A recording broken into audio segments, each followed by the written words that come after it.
సింహరాశి వారికి పుష్యమాస బహుళాష్టమి, అమావాస్య, బుధవారము, ఉత్తరాషాఢ నక్షత్ర సందర్భంగా ఎలాంటి విధి విధానం పాటించడం వలన ఐశ్వర్యానికి స్వాగతం పలుకుతారో ఈ వీడియోలో సవివరంగా సంపూర్ణంగా తెలుసుకుందాం.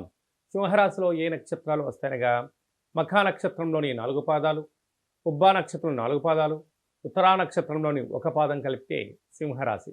చాలామందికి పుట్టినటువంటి కాల సమయంలో డేటా ఆఫ్ బర్త్లో లేనటువంటి కారణం వలన పేరు యొక్క మొదటి అక్షరాన్ని అనుసరిస్తూ ఆ రాశిని తెలుసుకునే ప్రయత్నం చేద్దాం. మా, మీ, ము, మే, మో, టా, టి, టు, టే అక్షరాల వారందరూ కూడా సింహరాశి జాతకులే.